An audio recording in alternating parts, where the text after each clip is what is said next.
Good morning, dear students. Again, welcome back to your history class, and the chapter which we are going to do today is from the world history, and the name of the chapter is the Great Depression in USA.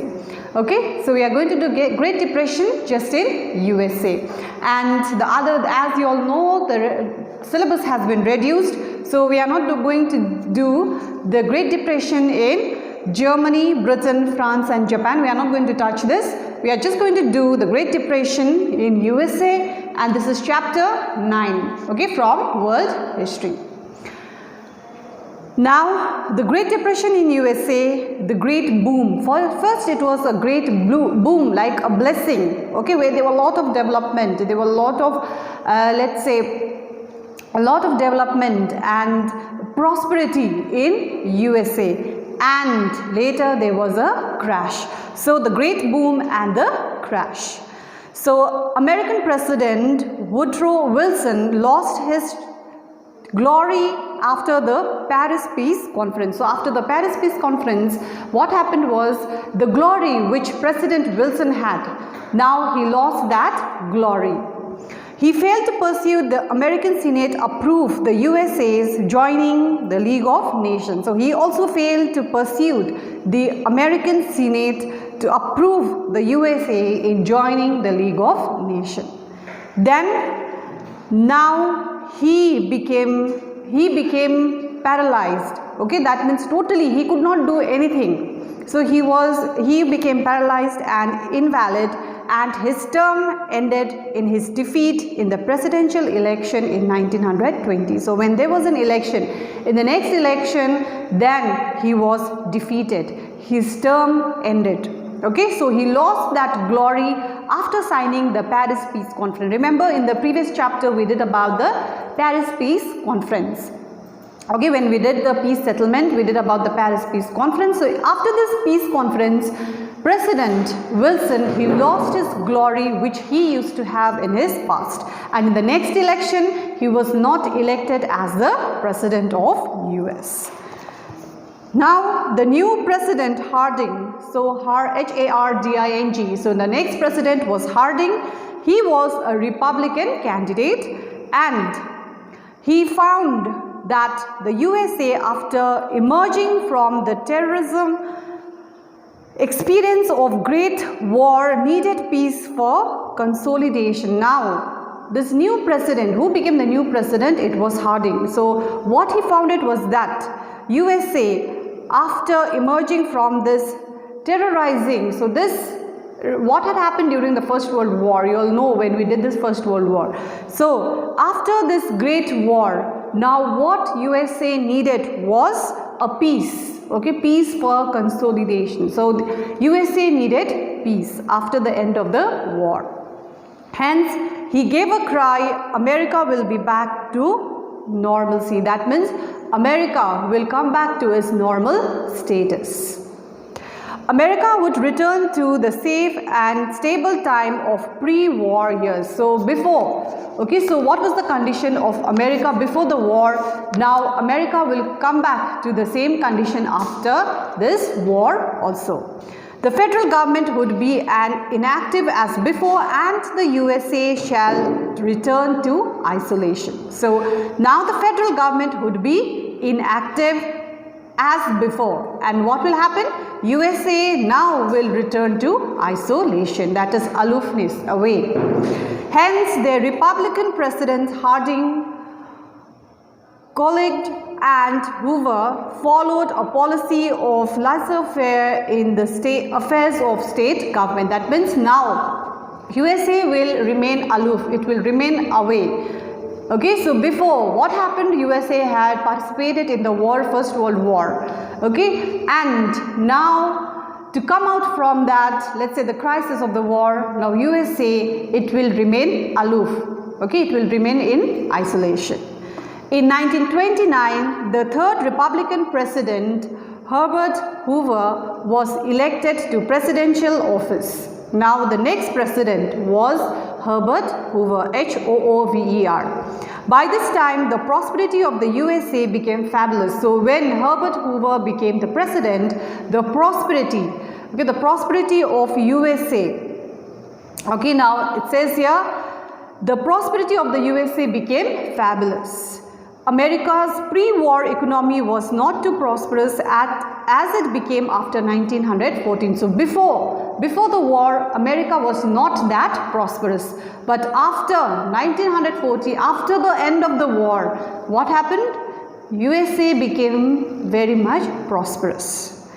The USA became the financier, the banker of the world. That means it started giving loan to the different countries. It became the financier, the bank of the world. So it became the bank of the whole world. By selling war materials, food and supplies to the belligerents, the USA amassed huge wealth. Now it started supplying arms and weapons to the other countries. Okay, and because of this, what happened? USA, it started to assume huge wealth. She became a creditor of the allies from whom she started to release $million and $million war debt. So now she started supplying war materials. She became the bank of the world. So she started making a huge wealth. The American bank burst with load of capital. So American bank, it burst with loads of capital. The 1920s brought a great boom in American economy. It was something more than prosperity. So it was more than the prosperity. Industry flourished in a way as it never did before. So industry also started to flourish in USA. Men's way of living had a revolutionary change. So the way of living, the standard of living, now it became very, very different. There were a lot of development, prosperity in USA. Even the standard of living was very different. Skyscrapers dotted the American skyline. So they were now big skyscrapers. They were high buildings which touched the sky. Electricity eased the life of the people. There were electronic goods which flooded the market. Now everything was electronic. Okay, so this electronic goods, it flooded the market in USA. The popularity of the cinema, it changed the standard of life. The movement for women's emancipation was a new feature in American life. Even the movement for women, okay, it again brought a new feature in the American life. All this was due to the great boom. Okay, so this was all because of the great boom. The old and the traditional values became shaky. So those old traditional values, now it was no longer there. Everything was modernized now. The American banks and share market became giant economic dinosaurs. Now science, technology, management, it multiplied the capital by many times. And the factory of Henry Ford, okay, which built cars. Now in 1919 there were around 6 million cars in USA, and in 1929 it rose. So just after 10 years, in 1919 it was 6 million cars. They started manufacturing 6 million cars, and just after 10 years in 1929 the number rose to 29 million. So these were the development, okay, which was made by USA after the war. There were a lot of prosperity. So Herbert Hoover became president in this period of prosperity. His main job was to protect this continuity. So his job was to see that this prosperity and development continued. But he was unfortunate to face the great crash. But what happened? He was unfortunate because what happened in 1929? There was a great crash. Okay? Crash means, now what happened? The economy of the country, not only in America but the whole European country, was hit by the Great Depression. Okay, where there were economic crisis, where there were loss now. Economic historians gave various explanations to this depression.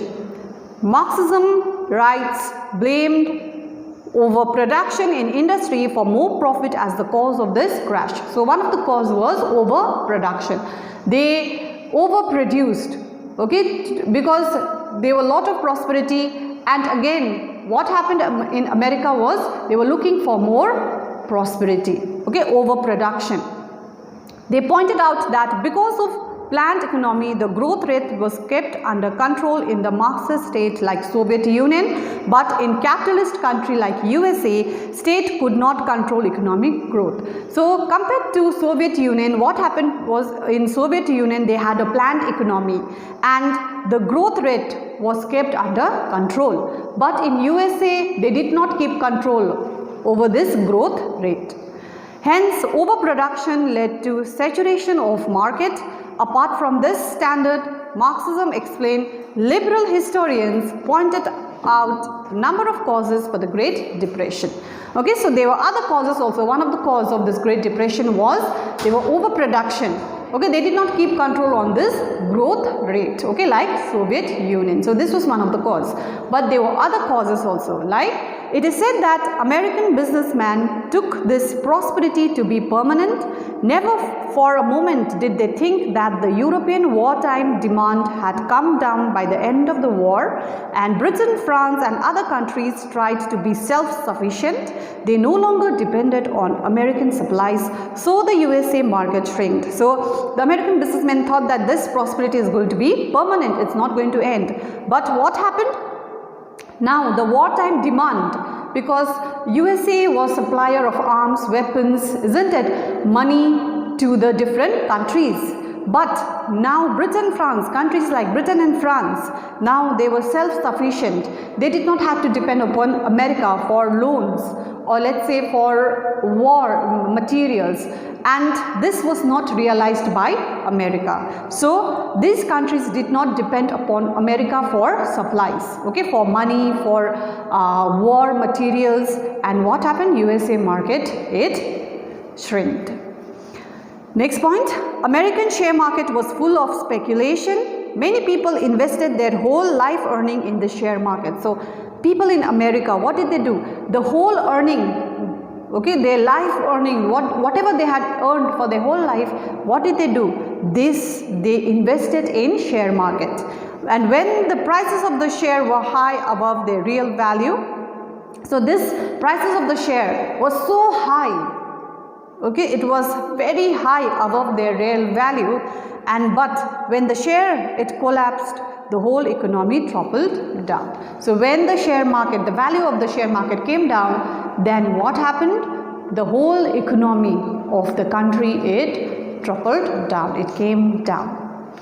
Then the USA invested heavily on weapon industry. So USA, they invested on the weapon industry.